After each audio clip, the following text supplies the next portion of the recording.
What's going on, guys? Jay here from smarthelping.com.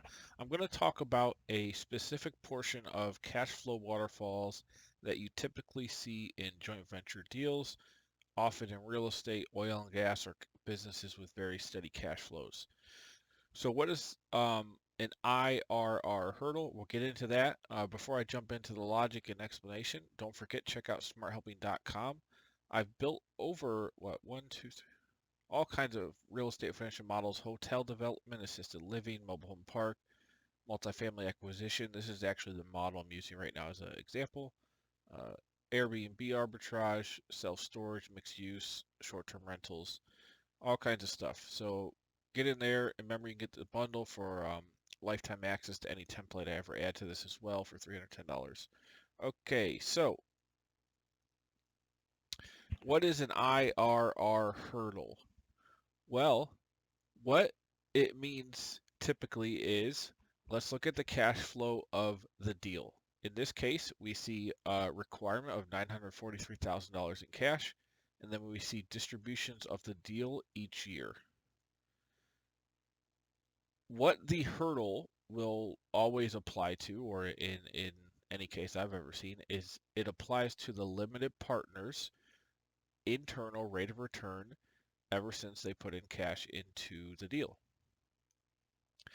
And what the hurdle is typically used for is the general partner, or GP, will gain higher shares of the cash flow as they've returned higher IRRs to the LP.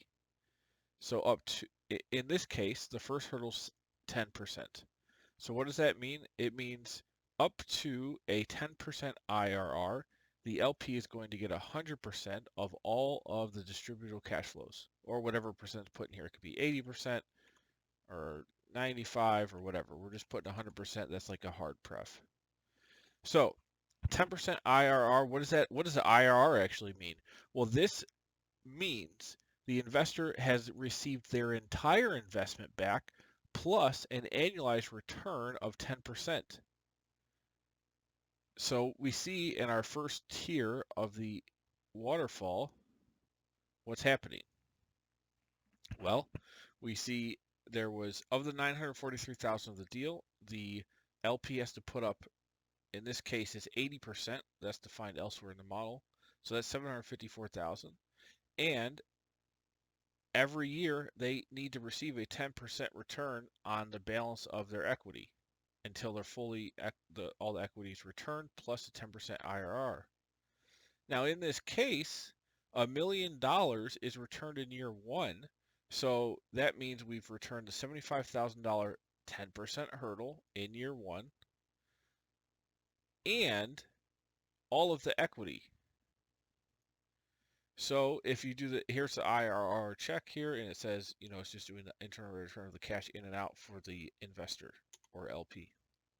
So in this case, they've actually achieved it in year one. Now I'm just gonna, let's say this number is lower. Let's say it's 250,000 of distributable cash flow. Well, now look at what happens. We stay in the first hurdle. We haven't beaten a 10% IRR after the first year. So we have to go to year two now, and you can see year one, 75,000 was due, plus the initial balance. Now we've paid back some of the money. So 579,000 is due on the balance, plus a return, another 10% return on that balance of 57,000. So the internal rate of return is going to assume the return to the investor in total. It's not just 10% on their money and then the hurdle goes. It means they actually get a total return on their investments. So that means their total investment is returned plus 10% compounded return in this case. Okay, so it's not just 10% of the capital return, 10% of the capital, and then the remaining amount goes to another split. They actually have to receive their entire balance of equity back plus this hurdle rate before we move to the next one. And then you go to the next one, the GP gets a little bit more here. Now it's 25-75 split, which you can see here in tier 2. Now the investor got 250,000 back, 710 back, and there's some to split with the general partner in year 2 because we've covered the entire first hurdle. So after we get past that first hurdle, now we can start splitting the cash 75-25 for any cash flows beyond this 10% hurdle, which in this case is just $24,000.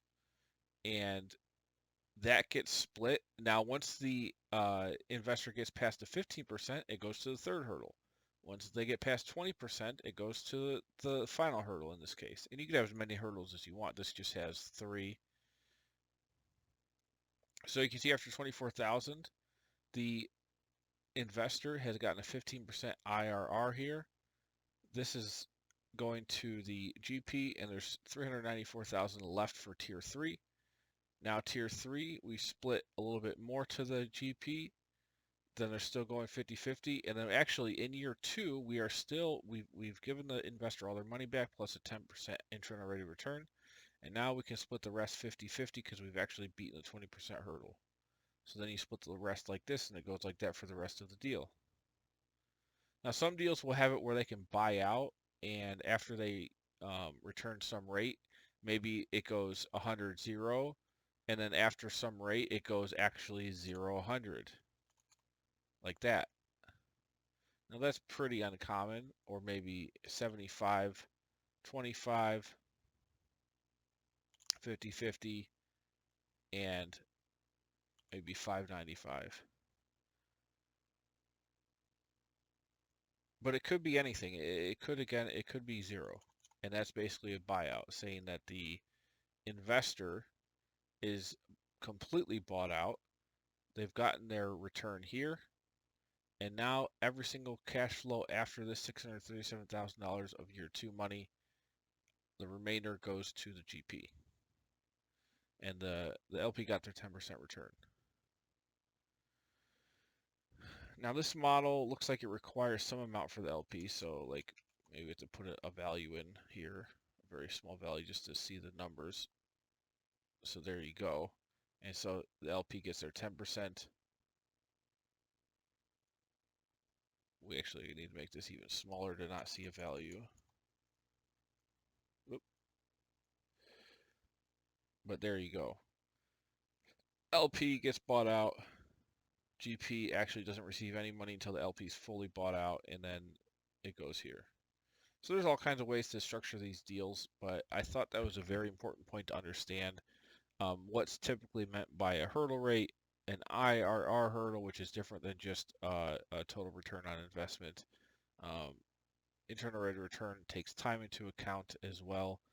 And again, it just means the investor is going to get their full investment back plus that compounded return rate, whatever it is. And that's what's actually counted when you figure out if a hurdle has been met or not. Okay, well, don't forget, check out www.smarthelping.com for more templates and tools. I've done financial models for a lot of different industries, SaaS, real estate, a lot of different services businesses. I've built a lot of accounting tools, templates, trackers, all sorts of things in Excel and Google Sheets over the last 7 years. So check it out. Support me. You can subscribe to the video. Like the video, subscribe to the channel, and I'll be live streaming Mondays and Tuesdays at 10 a.m. Eastern. Alrighty, take it easy.